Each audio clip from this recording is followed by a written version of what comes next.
குரு பிரம்மா குரு விஷ்ணு குரு தேவோ மகேஸ்வர குரு சாட்சாத் பரபிரமம் தஸ்மை ஸ்ரீ குருவே நமக. ஓம் ஸ்ரீ ராஜகணபதியனை போற்றி போற்றி. ஓம் ஸ்ரீ லோபாமுத்திரை சமேத ஸ்ரீ அகத்தியர் ஐயா போற்றி போற்றி. குரு அருள் ஆஸ்ட்ரோ முத்து உங்களோடு. அனைவருக்கும் வணக்கம். குரு அருள் ஆஸ்ட்ரோ டிவி தங்களை வரவேற்கிறது. இன்றைய பதிவில் வெற்றிகள் தரும் நட்சத்திர குறியீடுகள் அப்படிங்கிற தலைப்பில் அஸ்தம், சித்திரை, சுவாதி ஆகிய 3 நட்சத்திர அன்பர்களுக்கான வெற்றி குறியீடுகளையும் அதன் பயன்பாடுகளை எப்படி நம்ம அதை பயன்படுத்தி வாழ்க்கையில் ஒரு இப்போ இருக்கிற நிலையை காட்டிலும் அடுத்த நிலைக்கு மென்மேலும் வளருவது, நம்மை பாதுகாத்து கொள்வது, நமக்கு தேவையான அரண்களை ஏற்படுத்தி கொள்வது அப்படிங்கிற ஒரு ஜோதிடத்தில் நமது முன்னோர்களால் கொடுக்கப்பட்ட ஒரு அற்புதமான ஒரு டிப்ஸ் தான் இந்த விஷயங்கள். இதை எளிமையாக செய்து நம்ம வாழ்நாள் முழுவதும் இதை தொடர்ந்து செய்து நம்ம லைஃப்பை ஒரு சக்ஸஸ்ஃபுல் பர்சனாக நமது சுற்று வட்டாரங்களிலும் நண்பர்கள் வட்டத்திலும் உறவுகள் வட்டத்திலும் ஒரு தனித்துவமாக திகழ இங்கே கொடுக்கப்பட்டு இருக்கின்ற இந்த அத்தனை விஷயங்களும் செய்து நீங்கள் வாழ்வில் ஒரு மென்மேலும் வளர்ந்து புகழும் பெயரும் சகலமும் கிடைக்கப்பெற்று ஒரு சக்ஸஸ்ஃபுல் பர்சனாக வலம் வர எங்களின் நெஞ்சம் நிறைந்த வாழ்த்துக்கள். வாங்க இன்றைய பதிவுக்கு போகலாம். முதல்ல அஸ்த நட்சத்திரத்தின் குறியீடுகளையும் அதை எப்படி யூஸ் பண்ணுறது அப்படிங்கிறத பார்ப்போம். அஸ்த நட்சத்திரம், இந்த நட்சத்திரத்தின் அதிபதி சந்திர பகவான். கணம் தேவகணம். பாலினம் ஆண். உருவம் உள்ளங்கை போன்றது. மிருகம் எருமை. பறவை பருந்து. ஒரு சில நூல்களில் கிளி அப்படின்னும் கொடுத்துருக்காங்க. விருட்சம் வேலமரம். தேவதை காயத்ரி தேவி. அதிதேவதை சவிதா. இப்போது கொடுக்கப்பட்ட இந்த 6 விஷயங்களில் உருவம் அப்படிங்கிறது உங்களுக்கு ரொம்ப எளிமையாக இருக்குதுங்க. அதாவது உள்ளங்கை. நம்ம உள்ளங்கையை நம்ம எப்பயுமே பார்க்கலாம். அப்போ நீங்கள் என்ன செய்யணும் அப்படின்னாக்கா, ஒரு உறக்கம் முடிந்து, அதாவது நைட்டு படுக்கிறோம், காலையில் எந்திரிச்சவொன்னே உங்களுடைய உள்ளங்கையை முதல்ல நீங்கள் பாருங்கள். இது உங்களுக்கு மிக சூப்பராக ஒர்க் அவுட் ஆகும். சரிங்களா? அதே போல் உள்ளங்கை அப்படிங்கிறது இது ஒரு பொருட்களை உருவாக்கக்கூடிய ஒரு விஷயங்க. அதனால் இந்த ஞானம், இந்த திறமை போன்ற விஷயங்கள்லாம் இந்த கை தான் குறிக்குதுன்னு வச்சிங்களேன். இந்த கைகள் கொண்டு ஒரு நாம் செய்கிற ஒரு கலைத்துறை வேலைகளை எல்லாம் தான் வெளிப்படுத்துது. அதனால் அது போன்ற அமைப்பில் இருக்கும். உதாரணமாக ஒரு சிற்ப வேலை செய்கிறவங்க, ஒரு ஓவியம் செய்கிறவங்க, இப்படியானவர்களுக்கு நீங்கள் நேரில் பார்க்கலாம். அவங்களோட கொஞ்சம் டைம் ஸ்பெண்ட் பண்ணலாம். அது போன்ற விஷயங்களை நீங்களும் உங்களுக்கே இதெல்லாம் ஓரளவுக்கு ஒரு இதில் ஒரு தெளிவு இருக்கும், ஒரு இன்ட்ரெஸ்ட் இருக்கும்னு வச்சிங்களேன். ஸோ இது போன்ற விஷயங்களை நீங்கள் கடைபிடிங்கள். சரிங்களா? அப்புறம் எருமை அப்படிங்கிறது இன்றைய காலகட்டத்தில் அழிந்து வரும் மிருகங்களில் அதுவும் ஒன்றா ஆகிடுச்சு. அதாவது நம்ம தமிழகத்தை பொறுத்தவரைலாம் அதனுடைய எண்ணிக்கை குறைவு தான். அதனால் இப்போ அது ரேர் ஆகி போச்சு. நீங்கள் இமேஜ் டவுன்லோட் பண்ணி வச்சு அதை ஒரு லேமினேட் பண்ணி வச்சுக்கலாம், அல்லது ஃப்ரேம் போட்டு உங்களை நீங்கள் எப்பயும் பார்க்குற மாதிரியான ஒரு இடத்துல வச்சிங்க. அடுத்ததாக பருந்து. பருந்து அப்படின்னும்போது ஈகிள் அப்படின்னு சொல்லுவோம் இல்லைங்களா, அதை தான் பருந்துன்னு சொல்லிக்கிறாங்க. மரம் அப்படின்னும்போது வேலை மரம் ஆளும் வேலும் பல்லுக்கு உறுதின்னு சொல்லுவாங்க பாருங்கள். அந்த வேலை மரம் அப்படிங்கிறது பரவலாக ஒரு சில இடங்கள், அதாவது ஏரிகளில் அதிகமாக காணப்படும். ஒரு வேளை உங்களுக்கு அது கிடைக்கல, உங்களால் தொடர்ந்து பார்க்க முடியல, நேரில் பார்க்க முடியல அப்படின்னாக்கா, முன்பு சொன்ன மாதிரி தான் இதுவும் நீங்கள் இமேஜஸ் டவுன்லோட் பண்ணி யூஸ் பண்ணிங்க.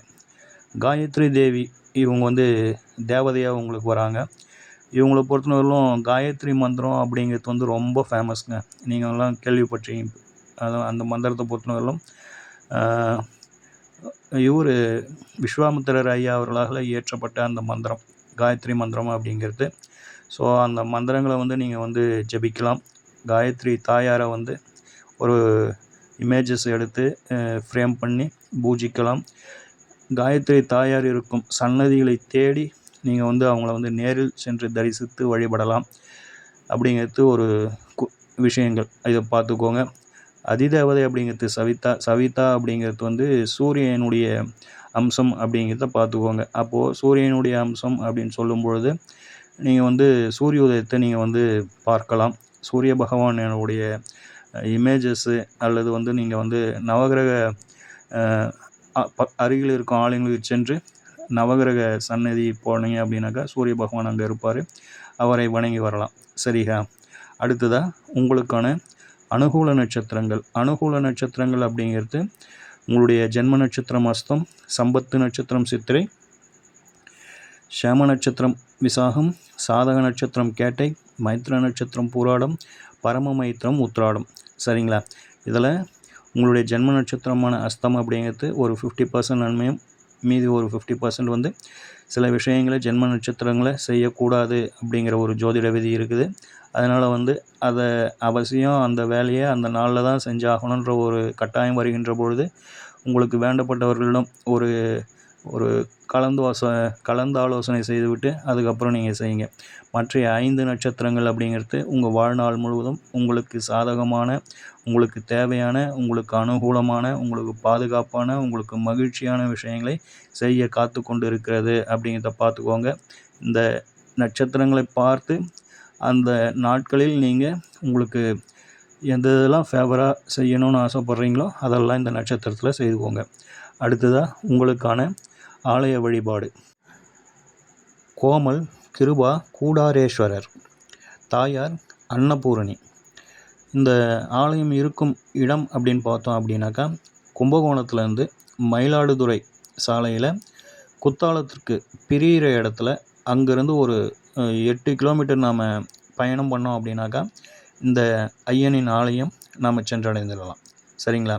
இங்கே இந்த ஆலயத்திற்கு செல்லும் நாள் அப்படின்னு பார்த்தீங்கன்னா உங்களுடைய நீங்கள் பிறந்த தமிழ் மாதத்தில் உங்கள் ஜென்ம நட்சத்திரம் வருகின்ற அஸ்தம் நட்சத்திரம் இந்த இரண்டும் சேர்ந்து வருகின்ற நாட்களில் இந்த ஆலயத்திற்கு சென்று ஐயனையும் தாயாரையும் சேவித்து உங்கள் வாழ்க்கையில் மென்மேலும் ஒரு வளத்தையும் நலத்தையும் சேர்த்து கொள்ளுங்கள். சரிங்களா? அடுத்ததாக நாம் பார்க்க இருக்கின்ற நட்சத்திரம் சித்திரை நட்சத்திரம். இந்த நட்சத்திரத்தின் அதிபதி செவ்வாய் பகவான். கணம் ராட்சசம், பாலினம் ஆண், உருவம் முத்து போன்றது, மிருகம் ஆண் புலி, பறவை மரங்கொத்தி, விருட்சம் வில்வம், தேவதை விஸ்வகர்மா, அதிதேவதை துஷ்டா. சித்திரை நட்சத்திர நண்பர்களே, இப்போ நம்ம முன்னாடி ஒரு 6 விஷயங்களை சொல்லியிருக்கோம். இந்த விஷயங்களில் உங்களுக்கு எதெல்லாம் வந்து தொடர்ந்து நேரில் பார்க்க முடியும் அப்படிங்கிறத பார்த்துக்கோங்க. நேரில் பார்ப்பது சிறப்பு. நேரில் பார்க்க முடியாமல் அதனுடைய தொடர்பில் இருக்க முடியாது அப்படிங்கிற பட்சத்தில் நாம் வந்து அடுத்த ஆப்ஷனான ஃபோட்டோஸை வந்து இமேஜஸை டவுன்லோட் பண்ணி அதை வந்து லேமினேட் பண்ணிக்கலாம். அல்லது நம்ம வந்து ஃப்ரேம் செய்து மாட்டி நம்ம வந்து தொடர்ந்து அவர்களுடைய தொடர்பில் இருப்பது மிக சிறப்பு அப்படிங்கிறத பார்த்துக்கோங்க. இதில் மரங்கொத்தி அப்படிங்கிறதுலாம் நம்ம வந்து பார்க்கலாம். அது வந்து ரொம்ப பார்க்கக்கூடிய ஒரு பறவைகள் தான். சரிங்களா? மரங்கொத்தி அப்படிங்கிறது இப்போ கொஞ்சம் ரேர் தான். அதாவது வந்து ஃபுல்லாக உட்பேக்கர் அப்படின்னு சொல்லுவாங்க பாருங்கள் ஆங்கிலத்தில். அதுதான். அதனுடைய மூக்கெலாம் பார்த்தோம்னா ரொம்ப நீளமாக இருக்கும். பறவை கொஞ்சம் சின்னதாக தான் இருக்கும். ஆனால் பார்க்குறதுக்கு ரொம்ப அழகாக இருக்கும் நண்பர்களே. உருவம் அப்படின்னு சொல்லிட்டு முத்துன்னு கொடுத்துருக்காங்க. அப்போ வந்து முத்தை வந்து நம்ம வந்து மாலையாக செய்து கழுத்தில் அணிவிச்சிக்கலாம், கையில் மோதிரம் செஞ்சு போட்டுக்கலாம் அப்படிங்கிற மாதிரியான ஒரு நிலைப்பாடு. புலி அப்படின்னும்போது நீங்கள் வந்து புலியோடு தொடர்புடைய ஐயப்பன் தரிசனம் செய்வது, ஐயப்பனுக்கு மாலை போட்டு அவருக்கு வருடத்தில் ஒரு முறை சென்று அவரை தரிசித்து வருவது, இது போன்ற விஷயங்களை நீங்கள் வந்து கையில் எடுக்கலாம். விருட்சம் அப்படின்னும்போது வில்வ மரம். இது வந்து சிவாலயங்களில் அதிகமாக வந்து ஸ்தல விருட்சமாக நீங்கள் வந்து பார்க்கலாம். அப்போது இந்த வில்வ மரத்துக்கு பார்க்க போகின்ற பொழுது அந்த வில்வ மரத்துக்கு கொஞ்சம் தண்ணீர் ஊற்றுவது அல்லது அதற்கு வந்து சேவை செய்வது, அந்த இடத்த சுத்தம் பண்ணுவது, அந்த இடத்துல அமர்ந்து அந்த காற்றை வந்து சுவாசிப்பது, தியானம் செய்வது, இப்படியான விஷயங்களை கையில் எடுங்க. அடுத்ததாக விஸ்வகர்மா அப்படிங்கிறவர் வந்து தேவலோகத்தையே வடிவமைத்த ஒரு சிற்பி அப்படின்னு சொல்லிட்டு சொல்கிறாங்க. அதே ஒரு சமநிலையில் உள்ளவர் தான் துஷ்டா அப்படின்ற ஒரு அதிதேவதையும். அதனால் வந்து இந்த சிற்ப வேலை செய்கிறவங்கள நீங்கள் அடிக்கடி பார்க்கலாம். அவங்களுக்கு தேவையான உதவிகளை நீங்கள் வந்து செய்யலாம் அப்படிங்கிறது ஒரு கூடுதல் தகவல். சித்திரை நட்சத்திர அன்பர்களே, உங்களுக்கான அனுகூல நட்சத்திரங்கள். ஜென்ம நட்சத்திரமானது சித்திரை, சம்பத்து சுவாதி நட்சத்திரம், சேமம் அனுஷம், சாதகம் மூலம், மைத்திரம் உத்ராடம், பரம மைத்திரம் திருவோணம். இந்த நட்சத்திரங்களை உங்களுக்கு தேவையான அனுகூலமான நட்சத்திரங்களாக கொடுக்கப்பட்டிருக்கிறது. இதை கடைபிடித்து உங்கள் வாழ்க்கையில் வந்து மேலும் உங்கள் பலத்தை அதிகரித்து கொள்ளுங்கள். அடுத்ததாக உங்களுக்கான வழிபாட்டு ஸ்தலம் குருவித்துறை சித்திர ரத வல்லப பெருமாள். சரிங்களா? சித்திர ரத வல்லப பெருமாள். தாயார் பெயர் வந்து ஸ்ரீதேவி பூதேவி.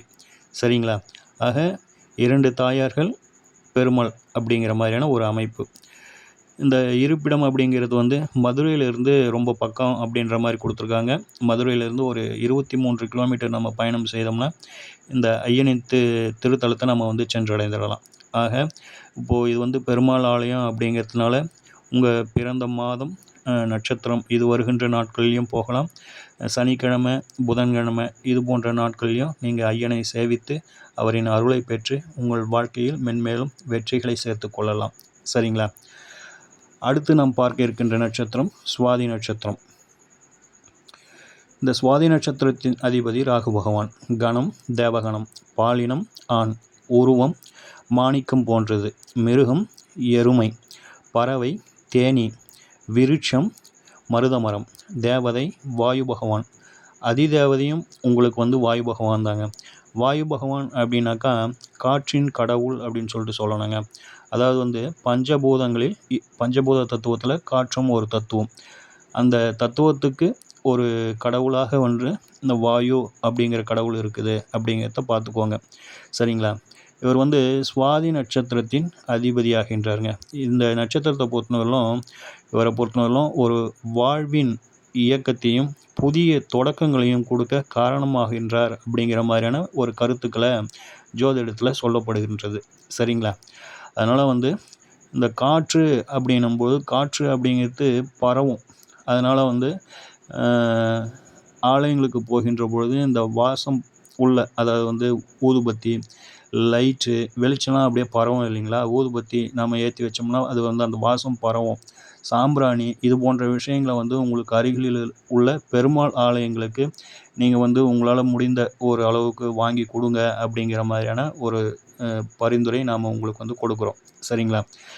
அடுத்ததாக உருவம் அப்படிங்கிறபொழுது மாணிக்கம் அப்படின்னு சொல்லியிருக்காங்க. ஸோ அதை வந்து நம்ம எந்த வகையில் யூஸ் பண்ணலாம்? இது கொஞ்சம் நவரத்ன கற்களில் வரக்கூடியது. இது கொஞ்சம் எக்ஸ்பென்சிவ் தான். இருப்பினும் உங்களால் முடியும் அப்படின்னாக்கா இந்த கல்லை வாங்கி நம்ம வந்து யூஸ் பண்ண ஒரு பெண்டண்ட்டாக செய்து கழுத்தில் போட்டுக்கலாம், அல்லது ஒரு மோதிரமாக செய்து விரலில் போட்டு நம்ம அடிக்கடி பார்த்துக்கலாம் அப்படிங்கிற மாதிரி. மற்ற விஷயங்களை பொறுத்தவரையிலும் நீங்கள் வந்து இமேஜஸ் எடுத்து எருமை, தேனி இதெல்லாம் வந்து இமேஜஸ் எடுத்து நீங்கள் வந்து ஃப்ரேம் பண்ணிக்கலாம், அல்லது வந்து லேமினேட் செய்து உங்கள் தனிப்பட்ட அறையில் வைத்து கொள்ளலாம். விருட்சம் அப்படின்னும்போது மருதமரம். இது சில சிவாலயங்களில் தல விருட்சமாக இருக்கும். இந்த மருதமரம் அப்படிங்கிறது வந்து இப்போ வந்து கொஞ்சம் அரிதாக தான் இருக்குது. இருப்பினும் இந்த தாவரவியல் பூங்காக்கெல்லாம் போனோம் அப்படின்னாக்கா நிச்சயமாக வந்து அங்கே வந்து இருக்கும். அதை வந்து நேரில் உங்களுக்கு நியர்பை இருந்ததுன்னா முடிந்தவரை அனைத்தையும் நேரில் போயிட்டு பார்க்குற மாதிரியான ஒரு நிலைப்பட வச்சிங்க. இப்போ ஒரு எருமை அப்படின்னு சொல்லும்பொழுது பக்கத்தில் எங்கன்னா இருந்ததுனாக்கா அதை அடிக்கடி பார்க்குற மாதிரி அப்படிங்கிற ஒரு நிலைப்பாட்டுக்கு வந்துடுங்க. சரிங்களா? அடுத்ததாக உங்களுக்கான அனுகூல நட்சத்திரங்கள். உங்களின் ஜென்ம நட்சத்திரம் சுவாதி, சம்பத்து நட்சத்திரம் விசாகம், சேம நட்சத்திரம் கேட்டை, சாதக நட்சத்திரம் பூராடம், மைத்திர நட்சத்திரம் திருவோணம், பரம மைத்திர நட்சத்திரம் அபீட்டம். உங்களின் வழிபாட்டு ஸ்தலம் அப்படிங்கிறது சித்துக்காடு தாத்திரீஸ்வரர், தாயார் பூங்குழலி அம்மை. இதன் இருப்பிடம் அப்படின்னு பார்த்துக்கணும்னா சென்னையில் இருக்கிற பூந்தமல்லியிலிருந்து, அதாவது வந்து பூந்தமல்லியிலிருந்து தண்டுகரை வழியில் ஒரு 8 கிலோமீட்டர் நாம் பயணம் செய்தோமானால் இந்த ஐயனின் ஆலயம் நாம் சென்றடைந்துடலாம். அதனால் வந்து இந்த ஆலயத்திற்கு செல்லுகின்ற பொழுது நீங்கள் பிறந்த மாதத்தில், தமிழ் மாதத்திலும் உங்கள் ஜென்ம நட்சத்திரமான சுவாதியம் இரண்டும் சேர்ந்து வருகின்ற நாளில் இந்த ஆலயத்திற்கு சென்று தாயாரையும் ஐயனையும் சேவித்து உங்களுடைய வாழ்க்கையில் வளமும் நலத்தையும் மென்மேலும் சேர்த்து கொள்ளுங்கள். சரிங்களா? இன்றைய தினம் அஸ்தம், சித்திரை, சுவாதி ஆகிய 3 நட்சத்திர அன்பர்களுக்கான குறியீடுகளையும் அதை எப்படி பயன்படுத்துகிறோம் அப்படிங்கிறதையும் கொடுத்துருக்கோம். இதை பயன்படுத்தி மென்மேலும் நீங்கள் உங்கள் வாழ்க்கையில் உயரணும், அடுத்த நிலையை எட்டணும் அப்படின்னு சொல்லிட்டு மனதார வாழ்த்துகின்றோம். ஓம் ஸ்ரீ ராஜகணபதி ஐயா அவர்களின் அருளோடும், ஓம் ஸ்ரீ லோபாமுத்திரை சமேத ஸ்ரீ அகத்தியர் ஐயா அவர்களின் ஆசியோடும் அனைவருக்கும் வாழ்வில் நலமும் வளமும் கிடைக்கப்பெற்று ஆனந்தமும் மகிழ்ச்சியும் என்றென்றும் நிலைத்திருக்கட்டும். வாழ்க வளமுடன், வாழ்க பல்லாண்டு. நன்றிகள், வணக்கம்.